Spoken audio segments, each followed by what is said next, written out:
Hey everyone, East here, and as you can see from the title, this video is going to be about knives, of course. Now, what about knives? Well, right here you can see coatings. Now, why are we making a video about coatings? Well, I did some browsing on YouTube, and I was checking out some knives, and I was interested in this Becker BK7, and I noticed a lot of people out there are kind of stripping the blades off of the manufacturer's coating. So basically what they end up with is a plain steel knife without any coating on it, which kind of like becomes all like that color right there, the whole blade. Now, that's how I received this. I ordered it from a guy, got a really good deal on it, and it, of course, it came to me 100% stripped, no coating. Now, and I see a lot of people out there doing that to their blades. Well, that's fine, because I think that's pretty cool. How they strip the blade and their blades look different, and they kind of customize it, personalize it, and that's all great. But if you're in an environment like I am in the jungle, it's not gonna work out. You won't get away with that. And believe me, guys, the guys that have done it, I'm all for it. I wish that I could do it and I wouldn't have to worry, but for me it's not an option. So what's this? What are we doing here? Okay, now what happened was I got sent this blade with no coating whatsoever. It was pure raw steel, pretty much. And I took it to a thing that we were having out on the beach, and we used it for some food prep and some other stuff. And what happened was, we were cutting up some onions. It was left out, I'd say maybe 20 minutes. I come back and I could see spots where the onion was cut, like discolored. It discolored the metal. So I thought to myself, wow, man, it must have been something. Maybe the onions have some acid in it. I'm not 100% sure. I'm pretty positive that's what it was. Now, again, we're next to the ocean, salt spray. This blade was all discolored. So what I wanted to do was I needed a way to coat it.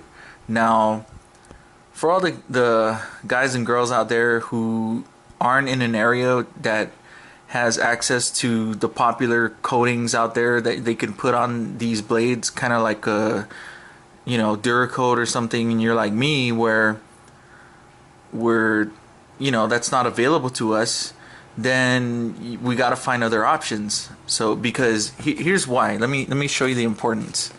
Okay, this is my RTAC 2. This is pretty much my go-to jungle blade. Okay, now of course, in the jungle, the ultimate tool is actually a machete, but the problem is it's just too big, too bulky, too heavy.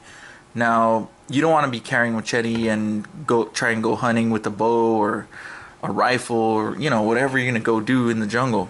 Okay, it's a lot. It's a lot to bring. So this is what I got. This was my first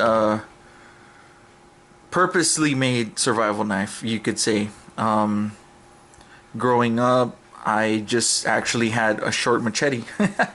And that was my survival blade, which worked out great, And then the next one was in the early, no, maybe take it back, maybe late 90s. I got the SP5. So that was my first purpose, survival knife, you could say. And I was surprised because it was big, and I really liked it because it could do things that the machete could do, not so well, but adequately, right? So when I was thinking about, you know what, I need I need a purpose jungle blade. I started looking around for the SP5 again. Well, I found out that it was no longer made.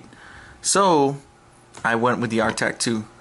And this is what happens when blades don't have coatings on it. This right here is an example. Okay, same thing happened to my SP5, Ontario SP5. It pretty much, you can see here, there's rust on the edge, and you know, trust me, no matter what you do, if you're in an environment like I am, there is almost no way to avoid this, and it's just something you live with, you know. So having a totally uncoated blade, it's not an option. There's no way. This whole blade would end up looking like that, real just ugly looking, you know. And so I was looking around. Okay, what's the answer to the problem, right? Well, it has to be a durable coating. It can't be just regular paint, because regular paint will just come right off this blade the first time you put it through wood. You know, it's not tough like this. This thing has been through all kinds of stuff, and you can see the coating. It's pretty good still. And like I said, you can see here, it's kind of shiny. Now, here's what I do with these blades. Right after I'm done, you know, I clean them off and I wash them down, and then I coat them with this, which is a frog loop CLP. Okay, basically it's this is used for mainly firearms, but it's pretty much a rust prevention oil. There's other oils that will do the same thing. I just prefer this because it's safe. You know, it's non-toxic, and you don't have to wash your blade off before you food prep, right? You just wipe it down. You're not too worried. So anyway, back to trying to solve the problem. This is what I found out. I found out that they sold a paint that's for rebar, and basically what it is it's Rust-Oleum rebar paint, green rebar paint. Now, what's so special about this is it's an epoxy paint, and it's specifically made for rebar, which rusts like crazy out, you know, even in the concrete. What happens is they whenever they pour a concrete structure, they have to use rebar, and anytime it's near the ocean or some water, they're required to coat the rebar, because what happens is moisture gets through that concrete and then it soaks into the rebar gets corroded, and it starts to expand, and when it expands, it starts to crack the concrete. So that's, I found this, and so I thought, you know what, if it works for rebar, and it's an epoxy paint, well, why not try it on my knife? Okay, so you can see the color right here. It's not bad looking. I kind of like it. I think it's pretty cool. So what I did was I sanded it down, light sanded it, and then I coated it. This you can see here is the first coat. Okay, I put on the first coat, and what I used the first coat for was to just kind of fill in the knife. You know, this knife, after it was stripped, especially on this right here, this top part, it's not really clean. Like on this grind right here, you can see, starting from here down, it's real nice and clean, because they ground into the steel blank, which removed all the little pits and all that. But up here, it's all pitted. So what I did was I sprayed a light coat to kind of fill all these in, and now I'm just letting it dry for a couple days, and then what I'm gonna do is I'm gonna re-sand it again, and then repaint it, and that'll be pretty much put a couple coats. That'll be the final, and then I'm gonna keep it away from use for about 3 weeks, and then I'm gonna take it out and we're gonna test it. Okay, and then we're gonna see if this is a good option, because who knows, maybe if you're like me, you don't have access to Duracoat or what other coatings are out there. I'm not a coating expert, but I know what I don't have. I know what I wanted to use, and I know what is not available to me. So this was the next best thing. Okay, now you can see here's my BK9 that I got, and I just pretty much got this, so it's never been used. And this is how the BK7 comes. Okay, you can see here the BK7, all it is just a shorter version of the BK9, or you could say the BK9 just a longer version of the BK7, however you want to see it. Okay, it comes with these handle scales. For those of you who aren't familiar, it's the picture this looking exactly like this but shorter. Okay, so this is how it comes. It comes with this crinkle finish, and it's nice. It's a really good finish, and you can see right here it's coated right now with frog lube, and you can see on the edge, zero rust. Nothing like the RTAC 2. Okay, here, let me show you a better example here, because here's my SP 50. Okay, look at that. You see that edge? Has all those rust spots, that corrosion. Guys, don't worry about this. Your knife is still gonna function like a knife. Your edge it'll pretty much be, as sharp as you sharpened it last. The only thing is you're not gonna be able to cut and slice paper like you want to. And who takes these blades to cut paper? We're using this for heavy duty stuff.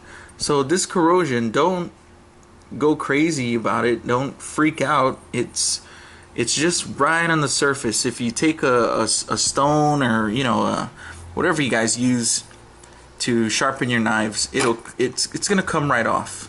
Okay, don't freak out.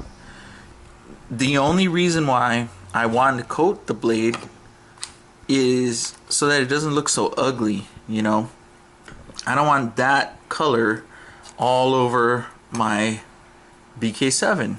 I'd rather have it look like this. Now, some of you might disagree. I mean, that's all cool, but like I said, in my environment,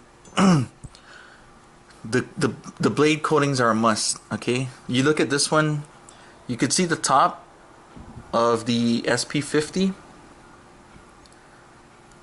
The coating has totally come out, but what I do is I put the frog lube, and it keeps it from rusting. Now, so why does the edge pick up rust faster than that coating? My guess is that when I'm slicing through things and I'm using this, the frog lube comes off quicker than this coating up here. Okay, so it becomes unprotected, and it just starts to rust.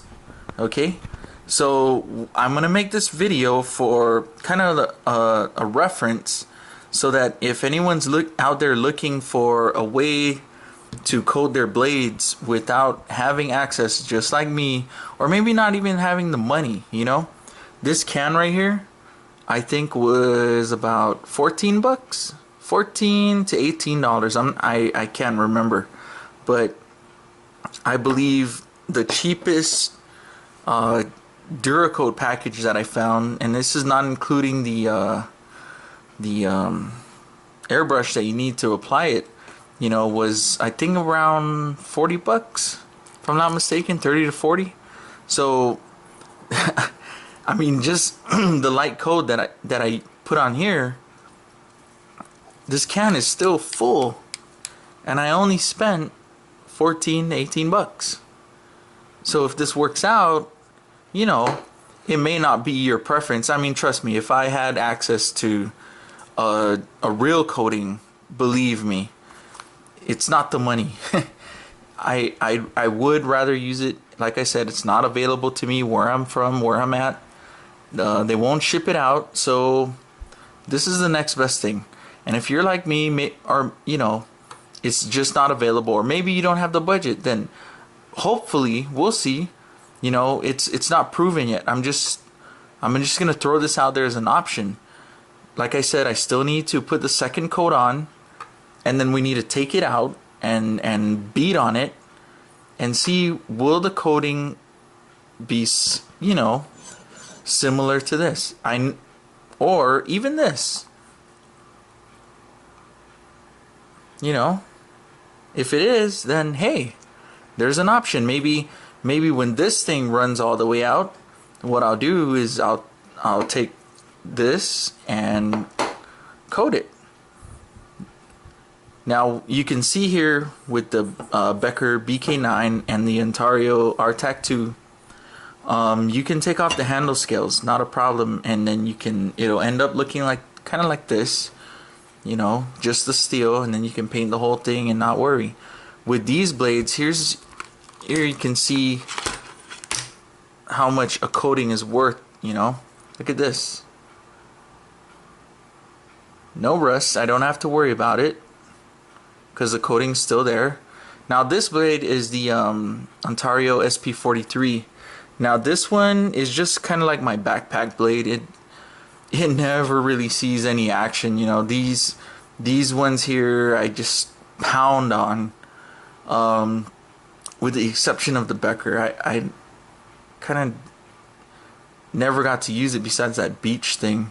But when I go into the jungle, or I have to split wood for firewood, then my splitting blade would be the SP50, because it's full flat grind. It's a 1/4 inch thick. You know, it's basically the thickest blade amongst these, and this thing, man, it just blasts through wood. I have a video up of me splitting some very, very dense wood to throw on the barbecue, and this thing's a beast. It's a monster. I mean, I've had it to where it was like that in a knot, and it just straightened back out. They use 5160 spring steel on that. Now, not worried, because you know, if I didn't have this would do it. This would do it. Any of these blades are good choices to get. Okay. But again, this video is about the coating. I'll make another video maybe about these other knives. But so this will be part 1. Sorry if I took a little too long, but this will be part 1. And then I'll come back after we put on the second coating. And then after the second coating is on, I'm going to wait 3 weeks for this thing to 100% cure. Okay? It's very important that you let these blades cure. You know, it might not take 3 weeks, but I just want to be sure, you know. I don't want to spend all this time prepping this blade and then before, you know, try it out before it cures and then just end up with a big mess. I'd rather do it right. You know, I have all these other blades to choose from. I don't need to rush on this one. So, you know, yeah, but that's about it. Anything you guys want to see, you know, you guys can see this is just my large knife collection. You can see that they're used, you know. I'm new to YouTube, but I'm not new to, you know, the outdoors. I'm not new to getting out there and getting it done. Okay, so I see there's a lot of references out there for guys out there in the mainland and stuff like that, but I think there was only like 2 other guys that I saw doing stuff in other places where it was my environment. So, you know, I just wanted to throw something out there that kind of shows where I'm from, where I'm at, and how these knives hold up in my environment. You know, you guys all know how they're gonna work out in the States or in a dry area, you know. But there's not much out there about how they work out in the jungle. So let's see how these coatings hold up in almost 100% humidity all the time. And I'm on a tropical island, sorry. So I'm around salt all the time. And let's see, see how they do. This one's pretty old already. This one's it's these two are pretty much the same age, except for this one hasn't seen a lot of action because it's competing, you know. I have other choices. It's like tools in your toolbox. You don't use all of them at once. I was curious to see how the Becker BK9 would do versus, the other blades, so that's why I got it. You can see the difference between the RTAC 2 here. Don't get me wrong, the RTAC 2 is an awesome blade for the jungle, an awesome blade, but I just wanted to see, could I get something just a little bit lighter to, take in there. I haven't taken it in there yet. As you can see, it's brand new, untouched, but we're gonna find out. And any other questions or things you guys might want to see, again, just shoot a comment or an email or whatever you want to do, and I'll try and get that for you guys, okay? So hopefully this will be useful to somebody. I wish it was out there for me, trust me, but that's why I'm doing this, is to give all my brothers out there, my partners who enjoy the same things, just a reference that they can copy. I mean, trust me, I go on YouTube all the time to learn about things and to see how other people do it so I can learn. It's all about learning, sharing information, and I'm more than happy to accommodate you guys if you want. So don't be shy, ask away, and we'll see what we can do. Okay, this is East. Check out my part 2 video. Alright, out.